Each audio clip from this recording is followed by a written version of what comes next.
And don't forget there's lots of other events going on this afternoon at the Bearsville Theater. There's chanting with Krishna Das, and well, he's in the evening, but you know, there's lots of things happening. So you go over there and check it out, or go to the Green and get a schedule, whatever. Okay, so today, so you know, when I first, my name is Violet Snow, and I'm a member of this church. And I moved to the area in 1998, and the local newspaper at the time was the Woodstock Times. And I vividly remember that every week there was this like really fascinating column on the night sky written by Bob Berman, who lives in Willow. We had our own local astronomer, and we still do. How many towns in the United States have their own astronomer?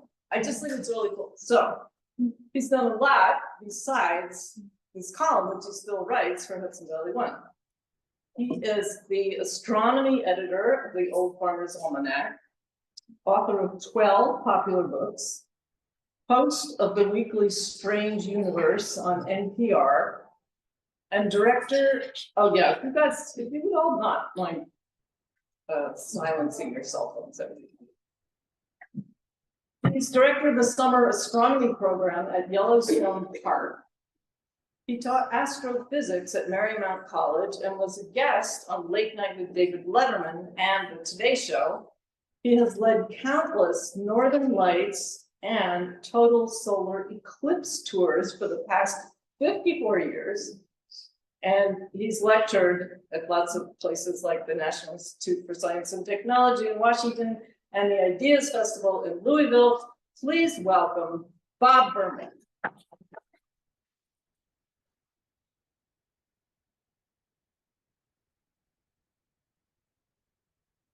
Thank you, Bob. I appreciate that generous introduction, even if I did write it myself. Yeah, so what we're going to do is when we finish up in an hour or so, there'll be things that you won't even believe that we've all believed most of our lives that turn out to be not true. I mean, amazing thing. So I'd like to straighten out the misconceptions about quantum mechanics, which are huge, and how it applies to spiritual practice. I mean, in the quantum realm, one could argue that, yes, I have credentials there. Spiritually, see, this is fun for me because that's something I'm not allowed to talk about on NPR or one in Washington or giving talks elsewhere, because the official stance is more and more atheistic.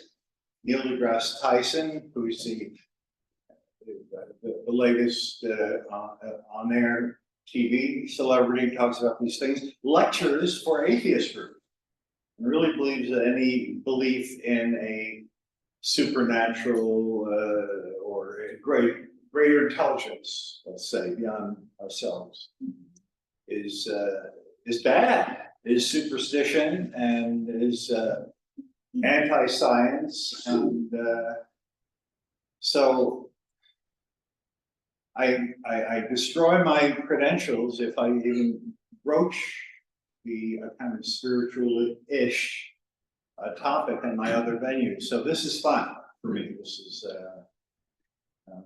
because we can go to places that I've been brought to over the years, but generally on the radio, can't say anything about it. As for quantum mechanics, that also is totally misunderstood because, for example, there was a movie a few years ago called What the Bleep Do We Know? Bleep represented by hashtags and other figures. In other words, what the first word do we know? And in it, it had supposed quantum mechanics experts saying things like, quantum theory tells us that we control our own future, which it says no such thing at all. In fact, if there's any argument against quantum theory that's sometimes made, it's that it's all probabilistic.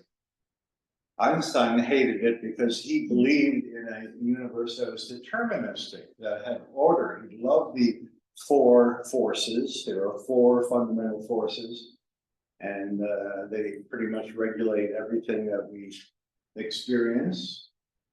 And he felt that the order to everything, that when he used the word God, that's what he was referring to, the perfection, the order, the beauty of the universe, and the fact that we can even grasp it with our minds, with our math, with our logic. But that immediately brings up something that we should get out of the way right away, which is that logic, when we talk, when we think, when we reason, that handles science and quantum mechanics and Einstein's two theories of relativity, but doesn't, to my mind, begin to really get to the heart of what we call the spiritual. My own experience happened when I was 20 years and 3 months old, when all of a sudden, unexpectedly, this was after a month of meditating, because I'd read a book that said, the Easter book, that said that if you want to experience the truth, they believe in the East that you really can. You can know the truth of the universe. You can know God. They call it enlightenment or awakening or satori or samadhi or nirvana. There's a lot of words. But to experience it, you have to have no thoughts. Your mind has to be free of thoughts. You have to be free of ego, wants, thoughts.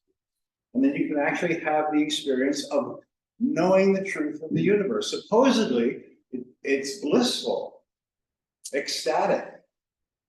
And you don't have to wonder whether it's true or not because it's self-evident. So there was 20-year-old me saying, okay, I'm in. Yeah, sure, that sounds great. So for at least a month, I tried clearing my head of thoughts because supposedly you had to be free of thoughts. I remember taking the New York City subway and trying so hard not to think that when a thought would come up, I used all my energy to try to block it. I probably don't have to tell you that nothing worked. It was total futility. I did not silence my thoughts really successfully. In any way, it was just a complete failure. But then one night when I was studying for a test, I was still in my junior year of college, something in the book, a science book, made me go, ah, really? And then from that logical beginning, all of a sudden everything became this bluish white light, and I felt like this weight that I'd had on my shoulders for all my life without even realizing it. This 1,000-pound weight was suddenly lifted.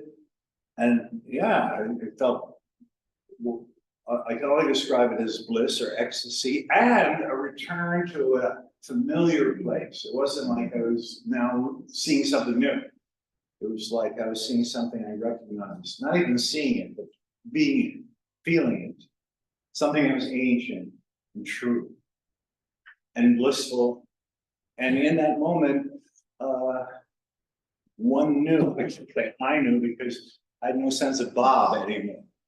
I mean, this all sounds, see, if you've not experienced anything like this, it just sounds like crazy talk. It's like, get the hook and just get them off the stage. But this is the kind of stuff that I can never and have never talked about in all my talks over the years. And that began 3 weeks in which not a thought went through my mind. Now that was automatic.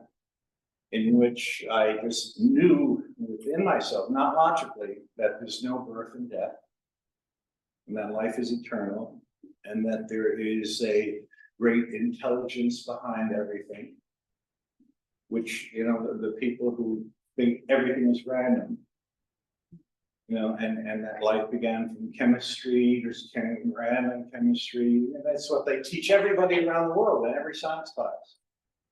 And that there's no real intelligence behind nature. And yet people, the common everyday people, have a different view. You know, people say things like, you can't fool Mother Nature, or Mother Nature knows best. So we have expressions that certainly suggest that that we do believe in a intelligence behind nature. And I know in romance movies and novels, when the characters scheme, plan to find a mate or what have you, it's one thing. But when destiny seems to unfold and they magically run into each other, you can almost feel the audience going, ah, yes, smiling and liking that.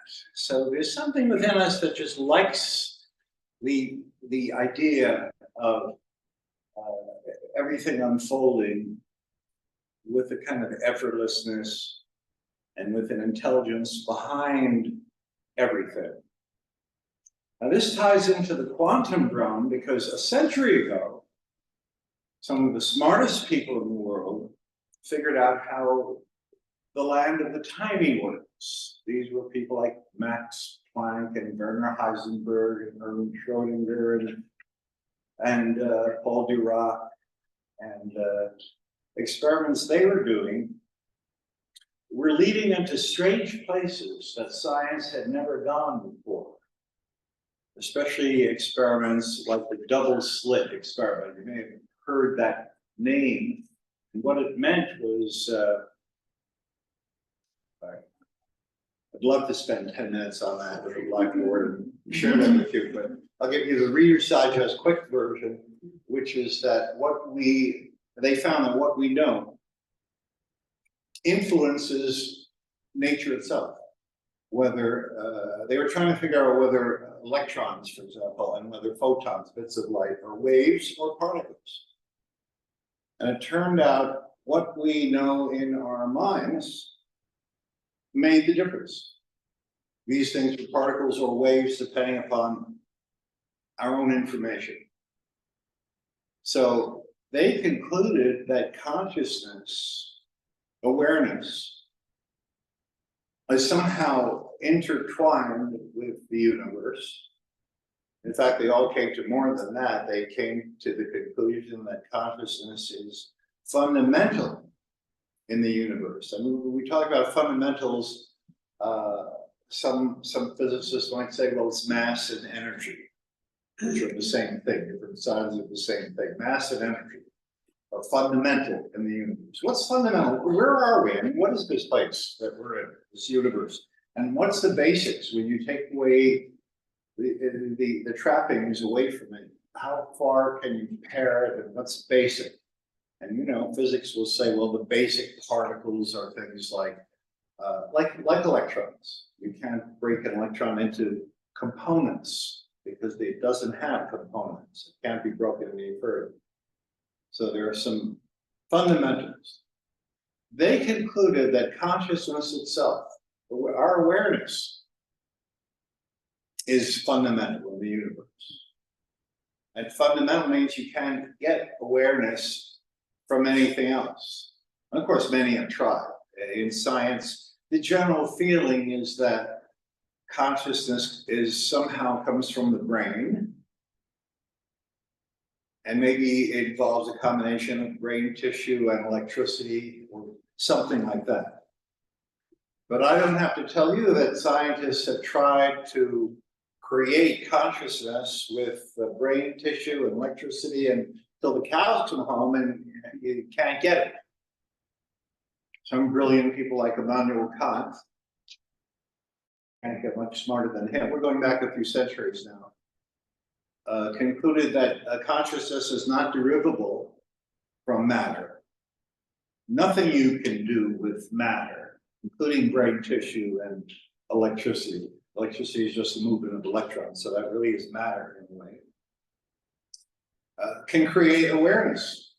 So that smell of new cut grass, the feeling you get when you see kind of a violet or purple colored twilight, experiencing things. How do you get experiencing things from the dumb, insentient universe? I mean, you start off with carbon and hydrogen and oxygen. We're all as dumb as gravel.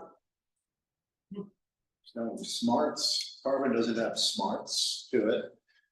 what combination of basic chemical elements can you put together and add any of the four fundamental forces, and you end up with the smell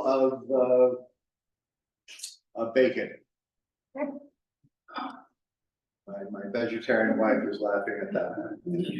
Depending on the group in Woodstock, that would be maybe a bad analogy.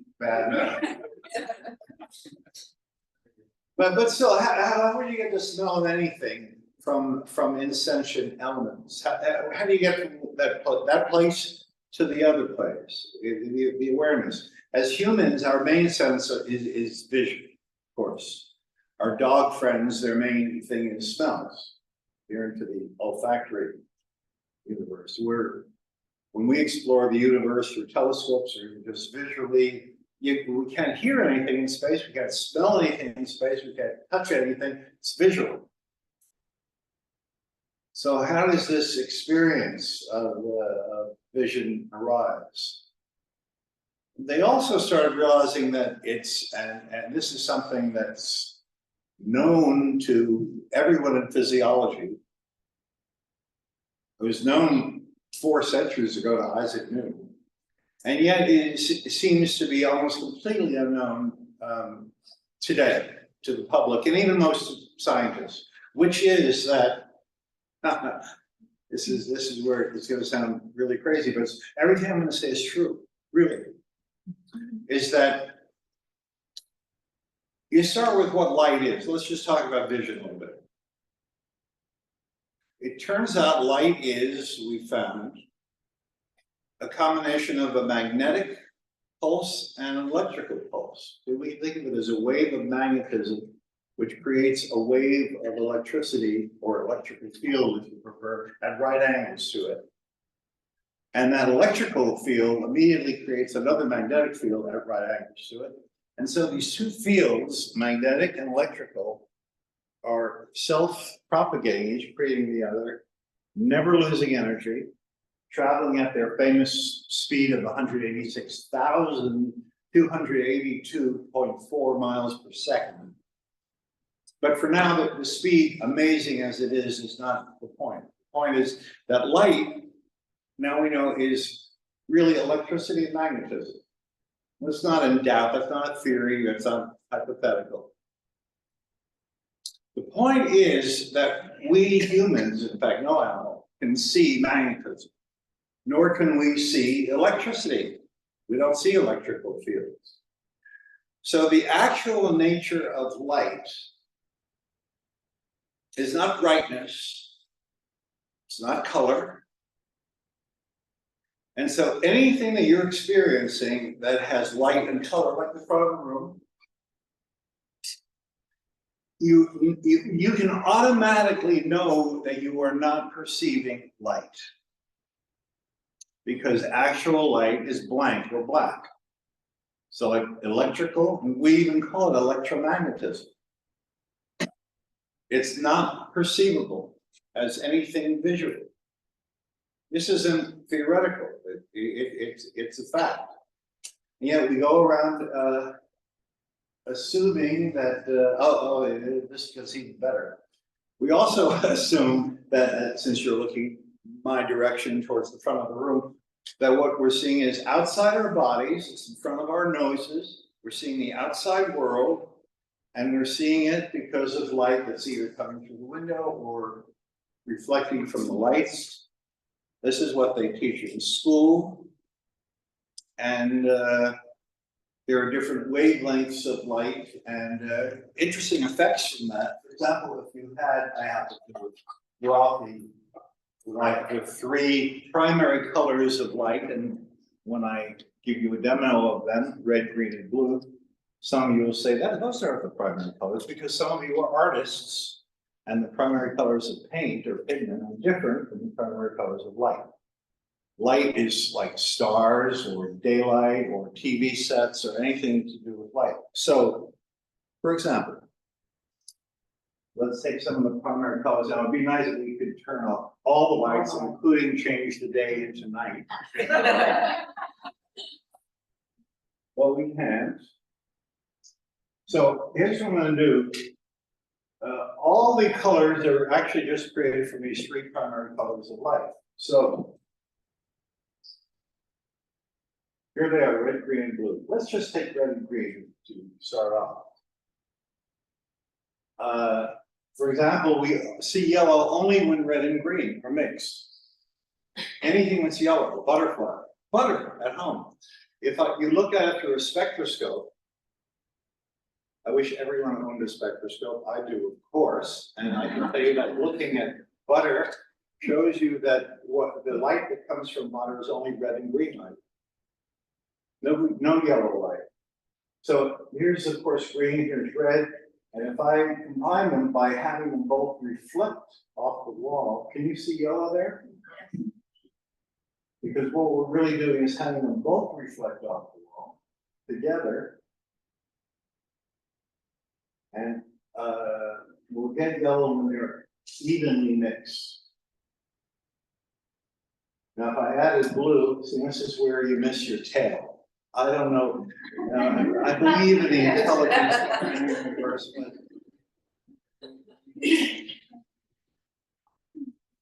Doesn't everybody miss having a tail? You need two hands for the tools you're using, and then you also need to hold a flashlight.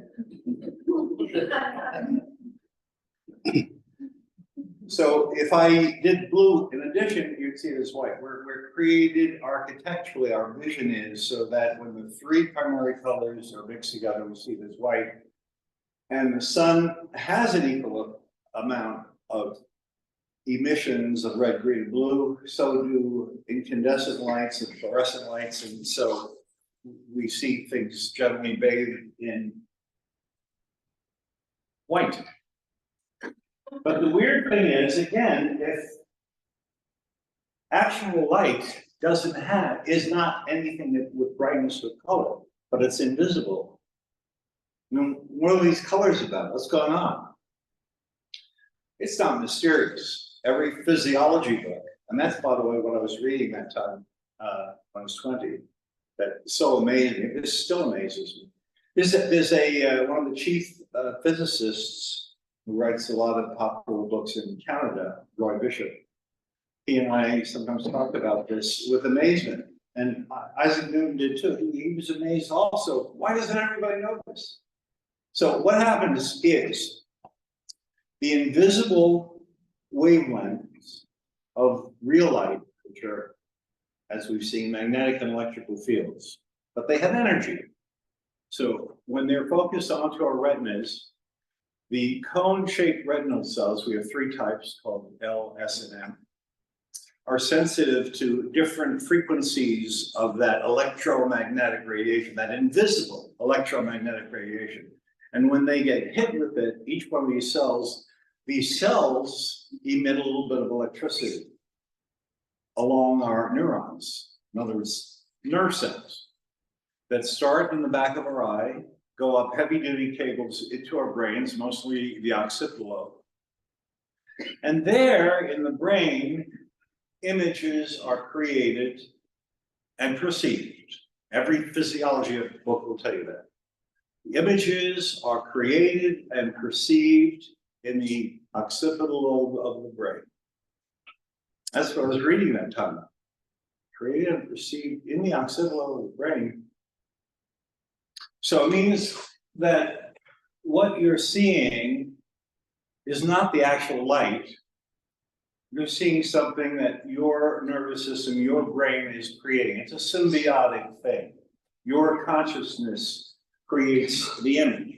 And it turns out people who study physiology have found that more than half of the brain's requirements, energy and electrical requirements, are devoted to creating visual images.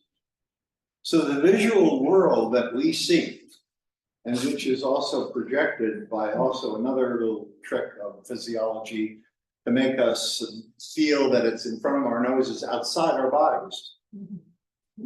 I mean, we don't say, hey, can you pass the salt that's over there inside my mind? We don't talk about that. By common parlance, just our language, we call everything that we see the outside world. Now you might say, well, of course it's the outside world, it's outside my body. I can see where my body ends. Here's my hands, here's my skin. This is outside. If I want to get to this wall that I'm seeing, I'd have to stand up and take a few seconds to walk to it. So of course it's outside my body. But that's because you're forgetting that the image of your body is also in your mind. Your mind creates an image of your body. If you didn't have that, you'd probably trip and stumble and kill yourself 50 times over each day. So you have an image of your body, not just visually, but in tactile way. You can feel, pinch yourself, and all of that's in your mind. If it weren't in your mind, you wouldn't perceive it. It has to be. So your mind's image of your own body can get up and walk across the floor. That's also your mind's creation, where the floor is. I'm not saying it's not real. I'm just saying that you're perceiving it. The visual image is perceived in the mind. Where else could it be? Otherwise, you would perceive it. Think of what the word perceive means, and then you reach what we call the front of the room.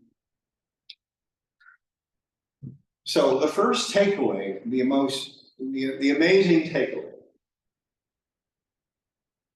is that we never see light or actual colors. We create them. We create them. Our minds, our consciousness creates them from being hit by the invisible entities that are electromagnetic pulses that we call photons of light. Actual light is invisible. What we perceive is something that we create, and let's say in response to it. So it's a symbiotic process. But it also opens up the first door as to interior and exterior. Now the difference between one and the other starts blurring, doesn't it? A little bit. So this is what these guys, these quantum guys, realized 100 years ago. That number one, consciousness is fundamental in the universe because you can't derive it from anything else. There's nothing that, and they didn't see any way that it arises and then goes away. They see it as never discontinuous. Well, you might say, what do you mean never discontinuous? I once had surgery, and I remember they injected something into my arm, and then later told me that I was out for 4 hours. What do you mean never discontinuous? But just think about that experience. To you, yeah, somebody came over, injected something in a tube, you felt like a little groggy, and the next thing you knew, you were waking up and looking at the room. You never knew nothingness.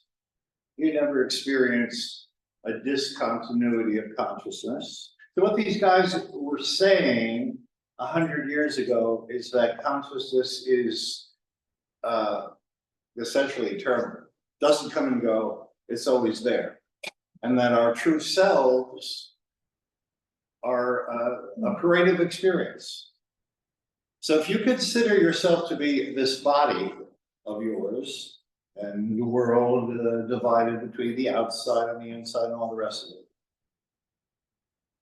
See, even Isaac Newton knew that it wasn't true. You know, he wrote a pamphlet that he called "The Rays," meaning rays of light. The rays are not colored. It was 400 years ago. The rays are not colored. He knew these things, that the mind creates everything that we see, that everything we're seeing is within mind. Now, the takeaway from that isn't that it's not real. It's that we're talking sort of the location of everything is within consciousness, never outside of consciousness. So the idea is that if you see yourself as your body, well, then you're going to die because bodies die. But if you see yourself as experience, as a creative experience, one after another, sights, sounds, thoughts, feelings, itches, whatever, one experience and then another experience, you'll find that that is unending and eternal. And what happens at that? Well, let's take the questions at the end, especially the easy ones like what happens at death. But the mystics, even though I said that I wouldn't answer that, the mystics, both Christian mystics and Eastern mystics, I lived in India for 3 years, mostly because I like the food there.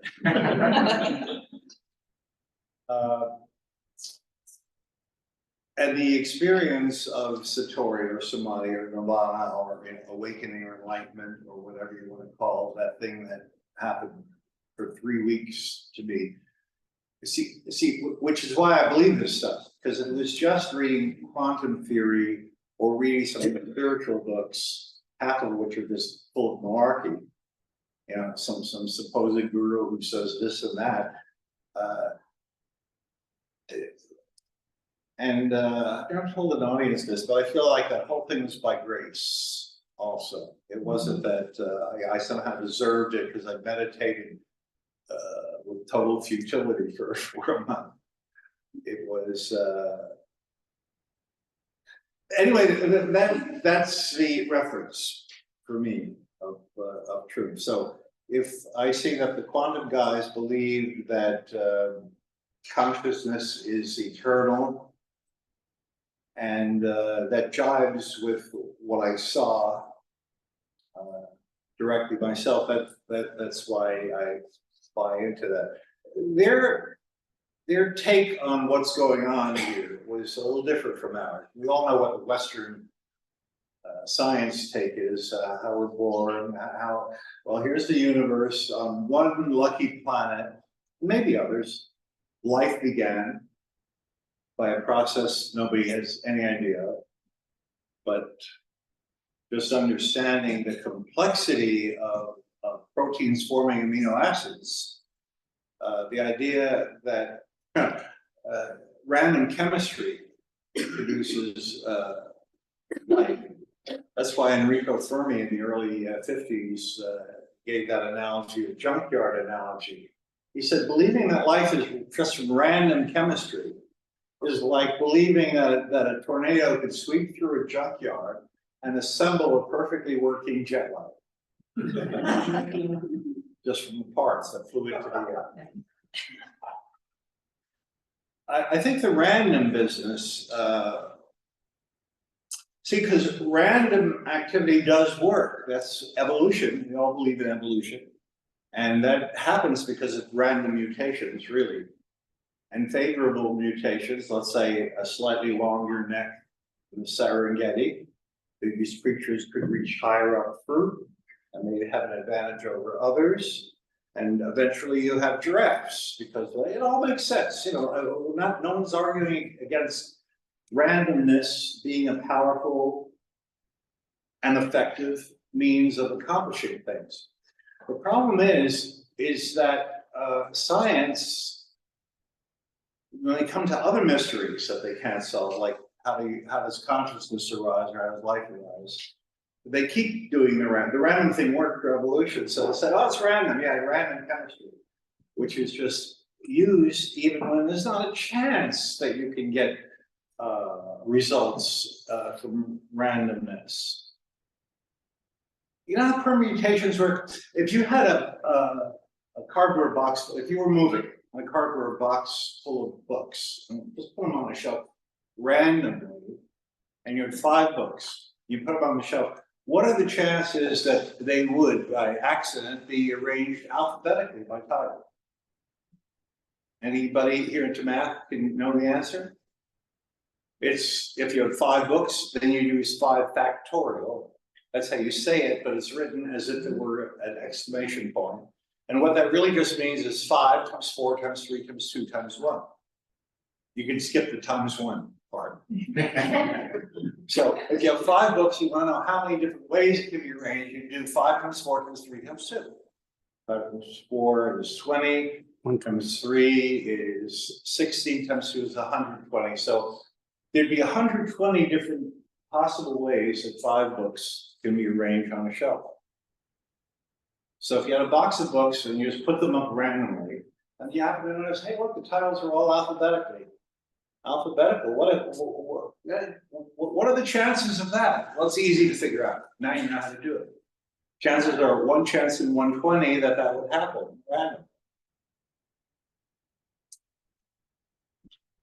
The most common and popular random metaphor was the monkeys and typewriters thing.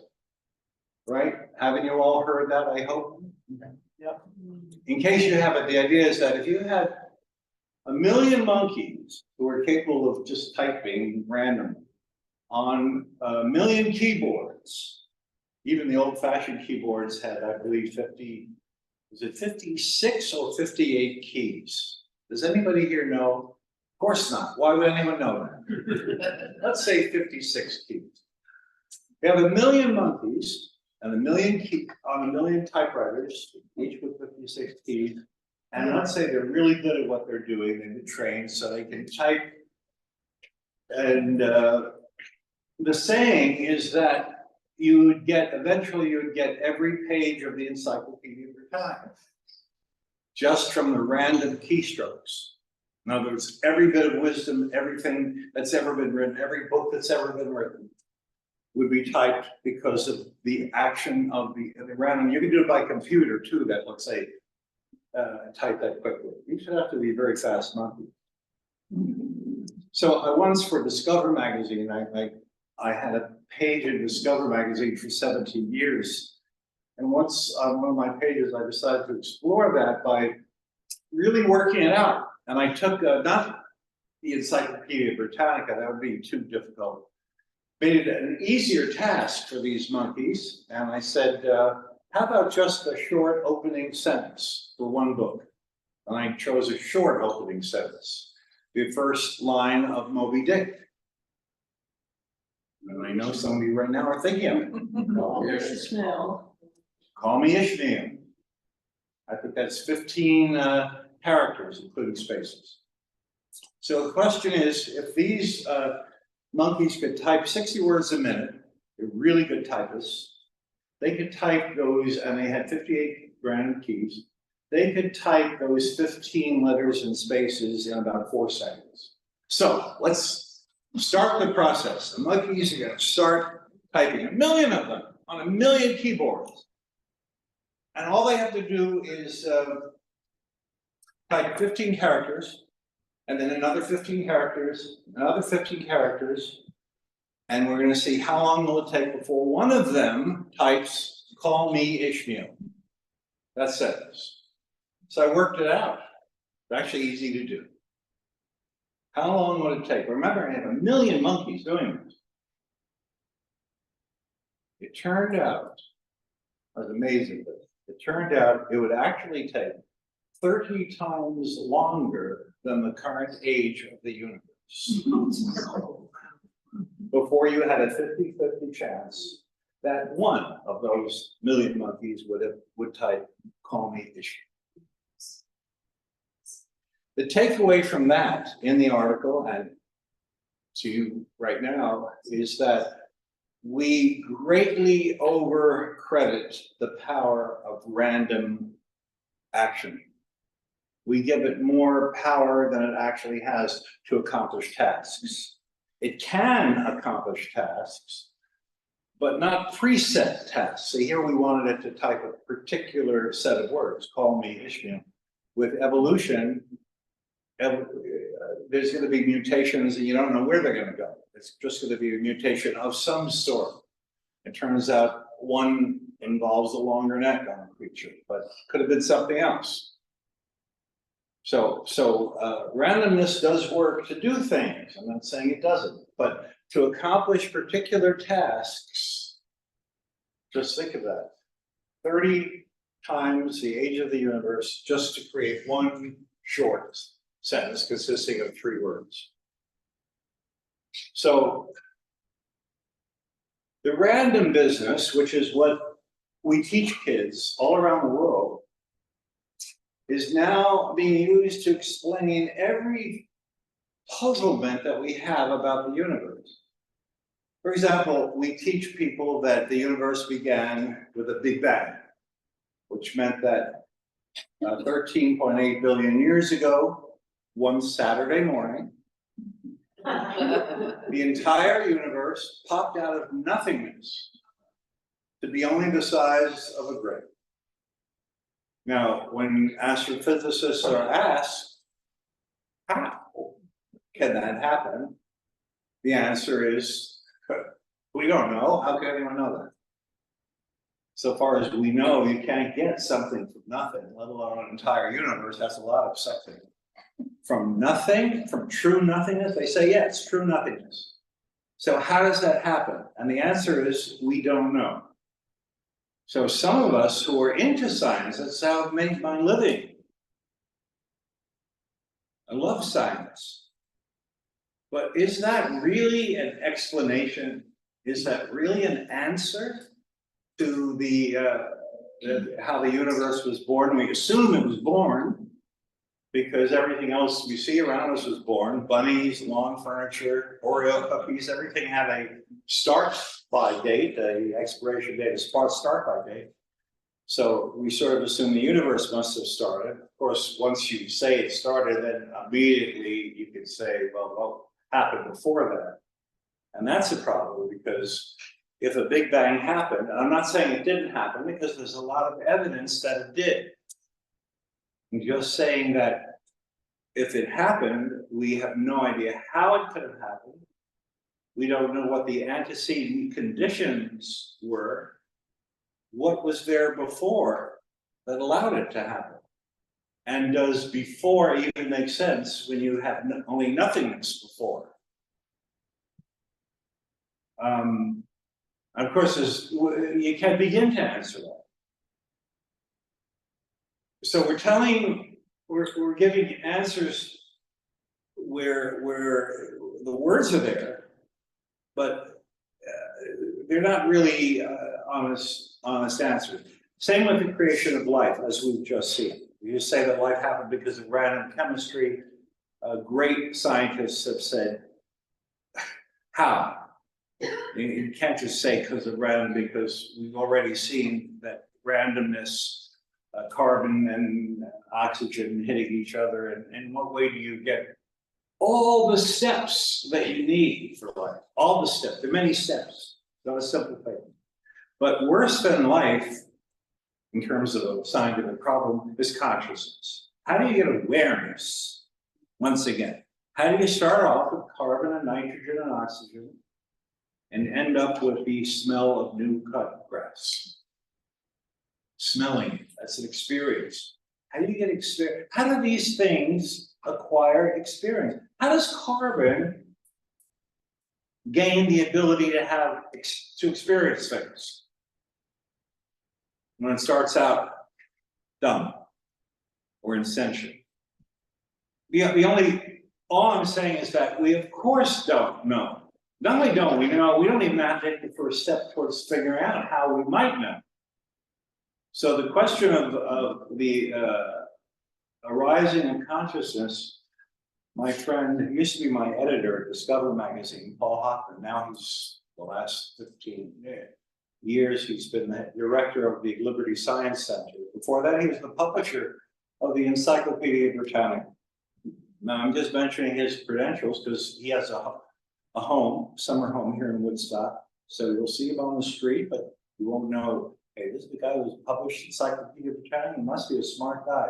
He told me that the greatest, deepest question in all of human inquiry, in all of science, is how does consciousness arise? And we don't even know how to take the first steps.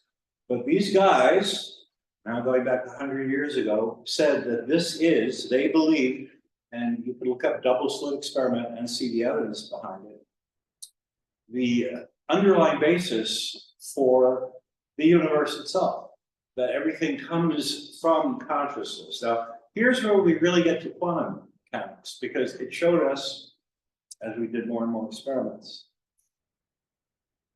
that objects did not become real until they were observed. That is, you have an electron, but is it here or is it there? It doesn't have a position until someone has observed it. And when you think about it, you realize that there's logic to it, because what defines it as being here instead of there? Who says it's there instead of there?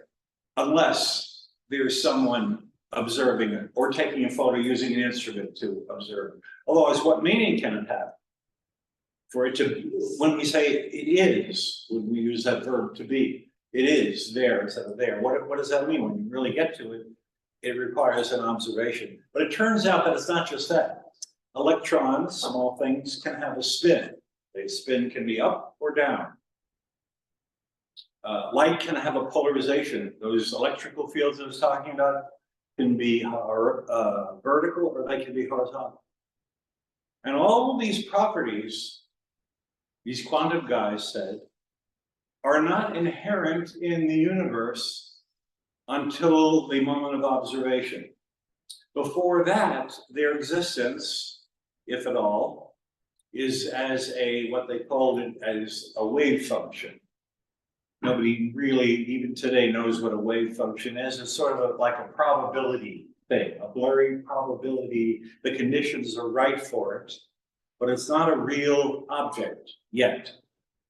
And it doesn't have properties. And this opens up the biggest schism. Am I pronouncing that word right? Yeah. I haven't used that word in decades. Yes. Not schism, it's schism. Yeah. Because Einstein hated that thing of there not being properties until it was observed. And yet really smart people like John Archibald Wheeler, Princeton, and the other great physicists of our times, and even a little bit before our time, said that no, prior to observation, things don't have properties. Wheeler made the famous statement, still famous, he says, no phenomenon is a real phenomenon until it's an observed phenomenon. Until it's observed. So experiments were done, and sure enough, that blurriness was the reality until there was an observation or a measurement. Now, Einstein hated this whole thing. He said, what you're saying is that the world doesn't have an independent existence. If somebody left a red apple on that piano yesterday, and nobody was in this room all day long, you're saying there is no red apple there unless somebody has looked at it, has seen it? Meaning time? Question. You can finish your sentence. My wife just went like this and then like this to me. And my wife like, what? Because she's supposed to signal me if I'm blabbing on too much and going over the time allotted for the talk. But that's not what you're saying. So you might as well come out with it. What? Let's try it out. I think we were talking. We need to move on for questions. Oh, okay, yes. We'll go to questions as soon as I finish this up. So the idea was, Einstein called that the idea that there is a world independent of our observing it. There really is a world where things have properties and positions and speeds and colors, even if no one's looking. And he called that realism. Quantum theory also said that things affect other things throughout the universe, that there are, you can have two objects created at the same time, and one knows what the other is doing, so that if one observes, they're linked. Some people call that particle entanglement. The official scientific name is EPR correlations, whichever you want to use. The idea is that these two electrons were created from the same process, usually involving a crystal like beta barium borate. They fly off, they can be 1 million light years apart. But as we've seen, each electron doesn't have a spin until someone looks at it. So it's only sort of their wave function, their probability wave that it exists. if so, whatever that means. Nobody really knows what that means. So they fly off and they're a million light years apart. What quantum theory tells us is that if somebody observes one of them, the other one will know that its twin was observed. And it won't take the speed of light for the information to go from one to the other. Einstein insisted the speed of light is the speed limit. But instantaneously, in real time, the other particle will know that the first one was observed and will instantaneously assume complementary properties, because there's only two choices, a spin up or a spin down. So if the first one was observed to have an upspin, that second one will, at that same nanosecond, suddenly have a downspin. And someone observing it can reliably know that it will have a downspin, because the first one was observed to have an upspin, even though they're separated by half the size of the universe. Spooky. Now, that violates locality. She just said spooky. I'm sorry? So Memphis said I spooky. just said spooky. Yes, and because that is spooky, Einstein and two of his colleagues in 1935 wrote a paper. This was Nathan Podolsky, Einstein, Podolsky, and Nathan Rosen. And what was Podolsky's first name? I've forgotten, but the three of them, Einstein, Podolsky, and Rosen, wrote a paper saying, not possible. Because if that happened, that would be spooky action at a distance. And that phrase got repeated in college physics classrooms since 1935 as a pejorative, as a put down. Spooky action at a distance. Can we really believe in that? The real term for it is locality. Can things communicate faster than the speed of light? Can things affect other things even if they're not in contact? Einstein believed in locality, which means no, something has to be there and touch it to affect it. If the flag here in town at town hall is waving, we'll all assume that the wind is hitting it. And we won't assume that it's waving because some aliens on the Andromeda galaxy are holding a wild party. So Einstein believed in locality, that things affect other things. Well, it's pretty much common sense. And he also believed in realism, which means there really is a universe with things that have properties, whether or not we observe them. But quantum theory says that's not true. And this split has existed now for decades, and there are two different views of the universe and two very different takeaways spiritually.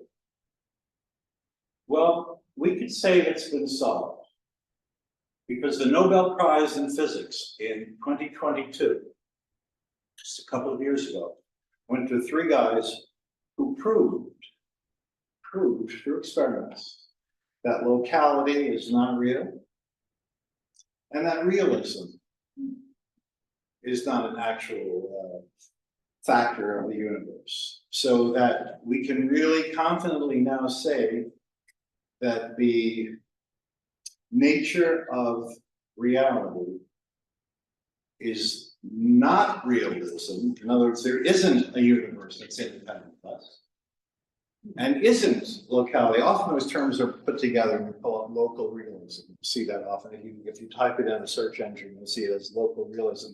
But those are really two separate concepts. But these three guys who won the Nobel Prize in it have proven it.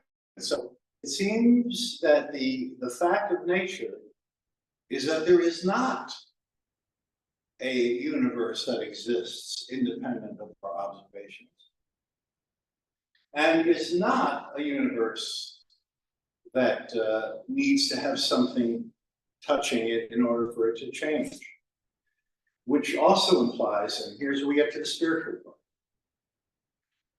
that there's a connection between everything and everything else in real time and instantaneously, because these electrons that knew what the other was doing, they didn't even require a nanosecond, a billionth of a second, for one to know that the other was observed. And we've done these experiments now, not using half the length of the universe, but enough space to know that it's actually real. So we have a universe now that we know is different from what we thought. Here are the choices. Is the universe the sum of its parts? As I always assumed, as an astronomer, who spent a lifetime observing these things with great pleasure. One night, I'll drag poor Marcy out to look at craters on the moon. Another night, maybe we'll look at galaxies. But over the decades, I've come to feel the universe is the sum total of all its parts. All its things combined is the universe. Well, is that its nature? Or do these latest results prove that the universe is actually a single entity where everything is in touch with everything else? And in fact, this entity showing signs of intelligence, underlying intelligence, which we could call God.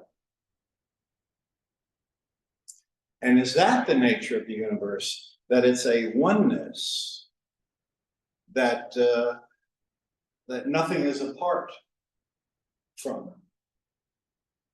In fact, not only a oneness, maybe let's not leave it just cold and just purely rational. We'll say an intelligence, an entity, maybe a living entity in a way, and maybe in a very real way, a living entity. And that's the nature of the universe, of which consciousness that we all experience is very much a fundamental element of, and not a part, not a part, I mean, one word, A-P-A-R-T, not a part of. Okay, so we take questions. We'll start right here. Thank you, Bob. That was really.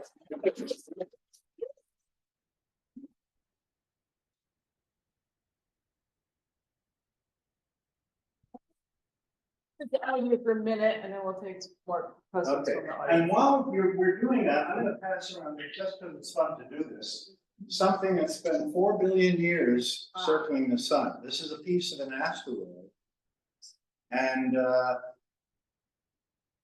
the real thing. And one way you can tell an actual asteroid, you're not likely to find one in your driveway, because there's only been 12 meteorites found in all of New York State in its entire history. However, if you ever do, just know that a real meteorite, which are all asteroids, right, asteroid fragments, will always pull out a negative. There's one way to tell. They'll almost always be dark, and they'll have indentations that are rarely sharp, but look like thumbprints. In other words, if this were clay, soft clay, and you pushed on it, you'd be creating patterns like that. They're called regmaglypts. Regmaglypts, ending with G-L-Y-P-T. How many words end with G-L-L-Y-P-T?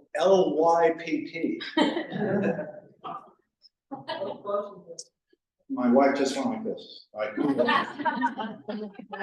Stop with those asides. So while I'm taking questions, I'm going to pass the meteorite with the magnet around. It's heavier than it looks, so be careful. Okay, shall I sit? Why don't you say that? Here. Yeah. Okay. So that was really fun. Thank you. And no problem. And I would like to go back to there was one thing that caught me when you were saying that, like, how does consciousness arise? What about the idea that consciousness hasn't always existed? It's Like, eternal. It's eternal. It doesn't have to arise. I'm on board with that. Okay, well, then you're a lot like a Christian Scientist. And there's where you go from no birth and no death, right? Because consciousness is just going. I mean, there's a thing that happens, like a baby is created, but that's not where the consciousness comes from. The consciousness is already there, right? Yes, it could very well be that that's how things work, just the way you say, that there is always consciousness. And that it could be, what these guys are saying, that when you get a fetus, whether dog or human or what have you,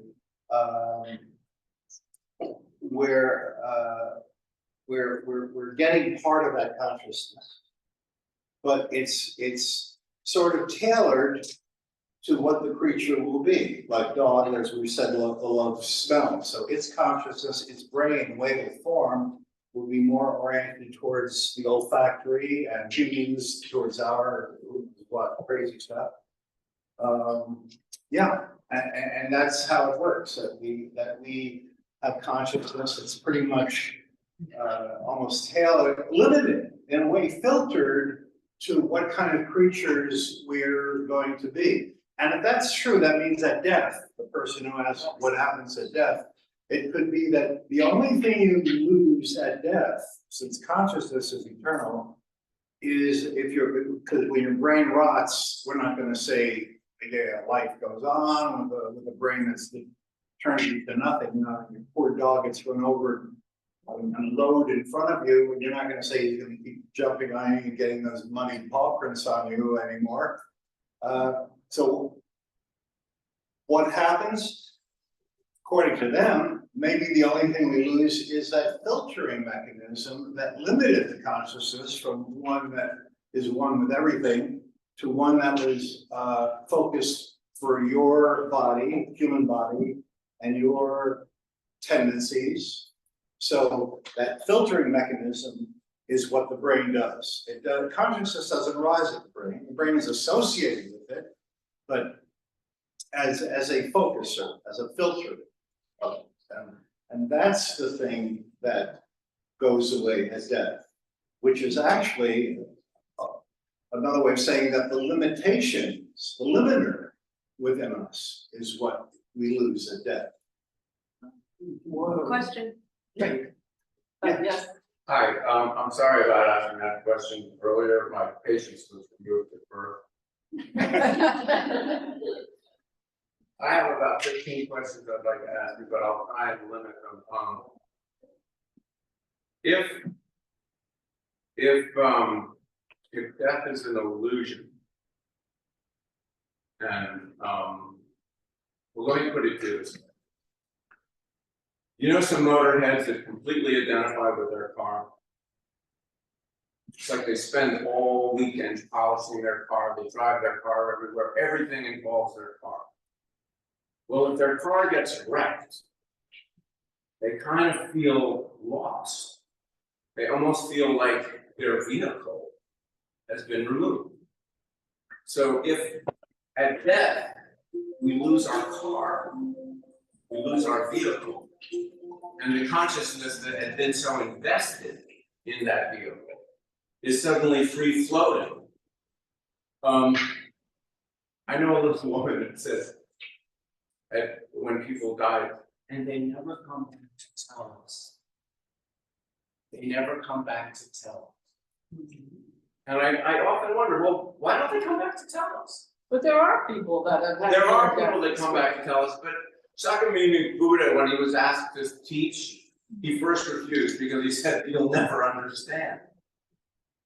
And your scientific explanations to me represent, it's like if you were to walk into an orchestra and all the instruments are lying there, and the conductor is standing there, and the musicians walk in, but the conductor says, "We have to understand how each one of those instruments works before you get to play it." And people live and die entire lifetimes without ever being able to explain it. In other words, I'm not opposed to the idea that a great many of us take this astounding continuous miracle for granted. And that in a sense, science does examine the miracle. But it also tends to become so obsessed with the miracle that you stop experiencing the miracle. And that isn't a question, that's a statement. All right. Okay, just in a few words, what's your question? Because we have to move on. All right, so if at death we are confused, or those of us without a strict belief system, if we're confused as to the consciousness which is free from our bodies, what happens to that consciousness? Well, I would never use the word confuse, and consciousness, I think, is self-evident. It's one of those things that are self-evident. One of my talks, I think it was at the Ideas Festival in Louisville, somebody said, well, how do you know that you're conscious? It's like one of those things that, you know, say, you don't know that you're conscious. If it's not self-evident, I'm not the one who's gonna sit here and try to explain it to you. So, I mean, some things are self-evident. I just wanted to talk about the practicality of this, or ask about the practicality of these ideas, because to me, they're very applicable to situations such as you were describing about death. In terms of, if we don't know anything about consciousness, well then, and we are, let's say we're all connected, then there is one mind and we are connected to it. So we are already connected to the truth. If you assume this truth that we don't know anything about consciousness. So why don't we just individually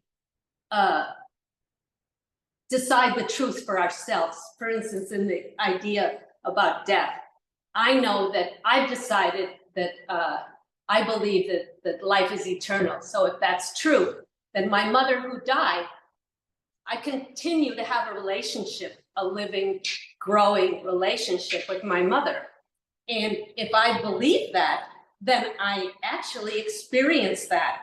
And that's true, because I know more about my mother now than I did when she was alive, because I'm older than her. I understand her now better, you know, all sorts of things. So she continues in my consciousness.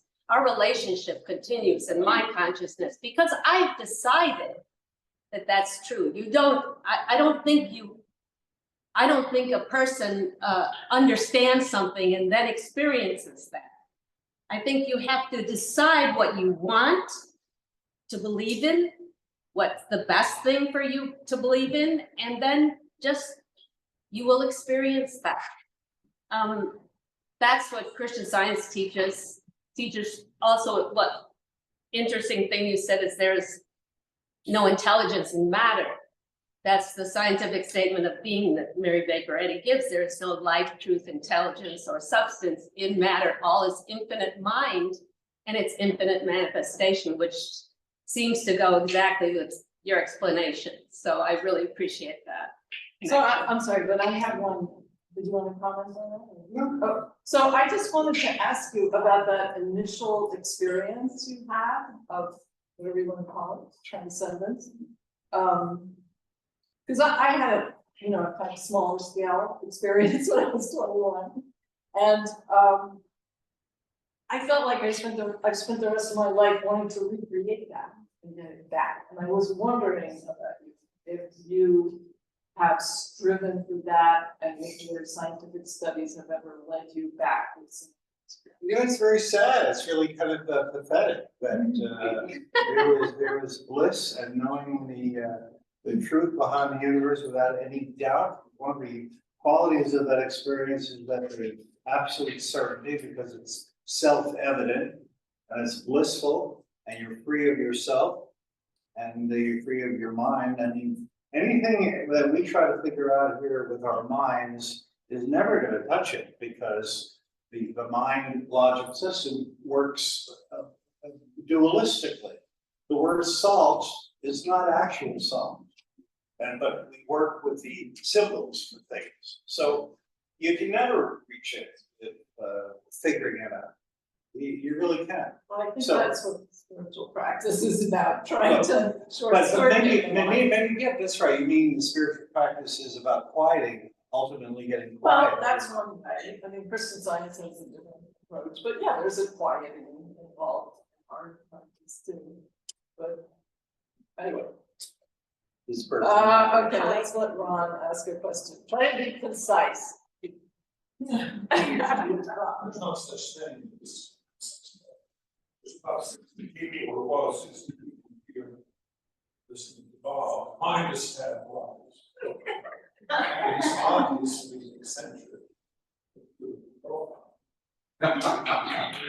Luckily, Bob has a wonderful sense of humor, which I didn't know. In fact, it's a mystery that will all occur, at least that I'm in.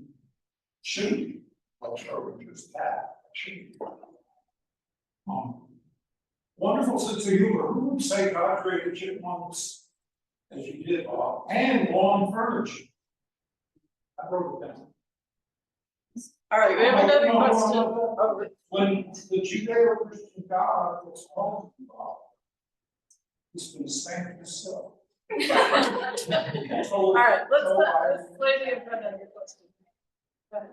So when you spoke of when you were in this nothingness, I guess I have a couple of questions that are intertwined here. So the state of nothingness, would you call that the quantum? And do you believe when you were in that space or in the physical space, can you change matter with this energy or thoughts?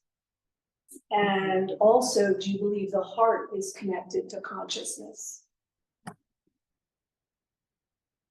Well, during that experience, love was very much present.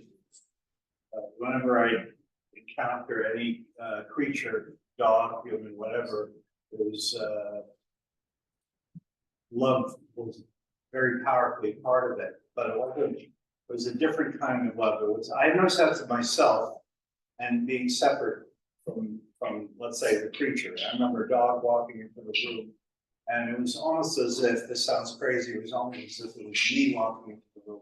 But whatever it was surrounded by just the deepest, loveliest, most peaceful love. Yeah, so very much so.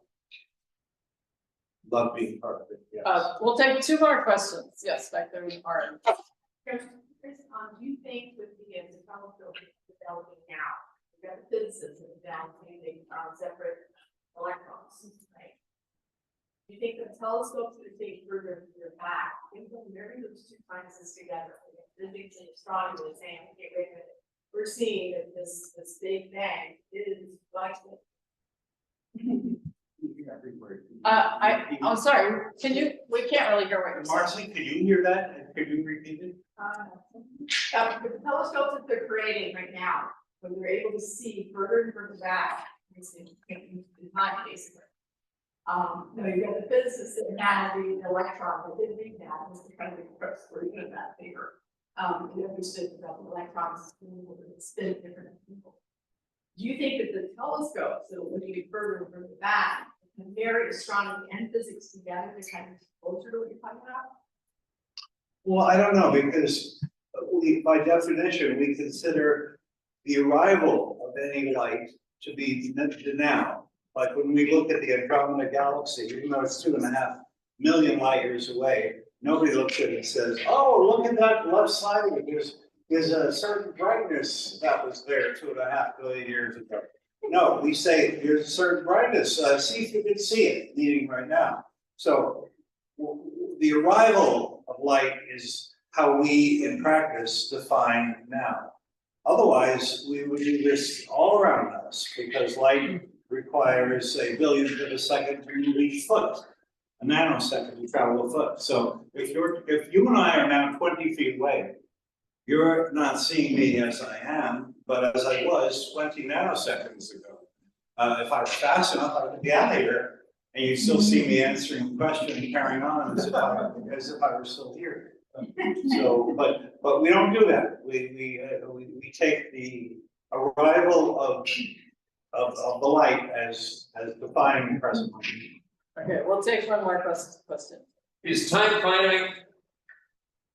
Time may not exist, because Einstein showed us with first special and then general relativity that it's part of a sort of matrix that makes up the universe as space-time, which is more like a mathematical way of, so that physics makes sense no matter what speed you're at and what gravitational field you're in, everything jives if you consider space-time to be real. But you can't separate space from time. And there's other reasons to also believe time is real.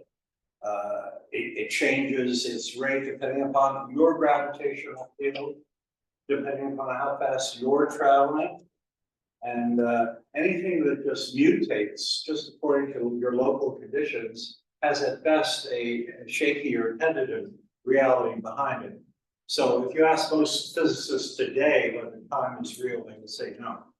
That it's a human ordering system akin to the numbers that we put on the clock, rather than actual. And I think a lot of spiritual traditions agree with that time is really an illusion. It's just a series of events. That's not the same. That's what we think of as time, but time itself is, it's all in our perception. And if I may leave with one further thought, because this is a spiritual thing, you talk about Einstein. One of his lesser known but very strongly held beliefs was that no one has free will. He did not believe in free will. He was a determinist. And he didn't think that it was philosophy. He said, being aware that there is no free will makes me more forgiving of other people's sins or offenses, and more forgiving of myself as well. So he believed that, for example, if somebody said to you, "Oh, let's order some food out. You want Chinese or Indian?" and you say, "Let's have Chinese." Well, somebody might say, "Well, that was free will. You made a choice." But if somebody said to you, "Why did you say Chinese?" you thought about it, you'd say, "Well, I don't know. The idea just popped into my mind. I don't know how to make it pop into my mind. Those words, let's have Chinese, they just came to me." So if the brain just works like that, things just come to us, then the brain works like the way the liver works and the kidneys work. It's automatic. And yeah, later we give ourselves credit. Oh yeah, Judy, or whatever name, yeah, I did that. But according to Einstein, that's just a social thing we do. The truth, it's all happening by itself. It's all happening automatically.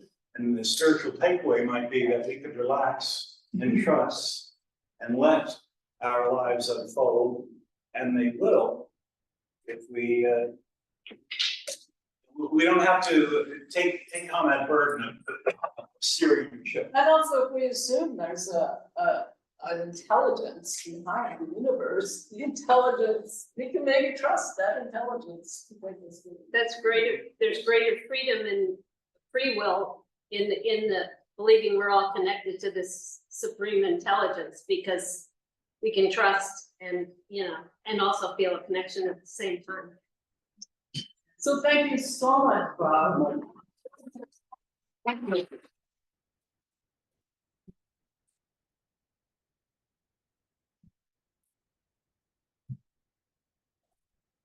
Thank you for visiting our church. You're free to look around. We have pamphlets and things about some of these topics, and thank you all.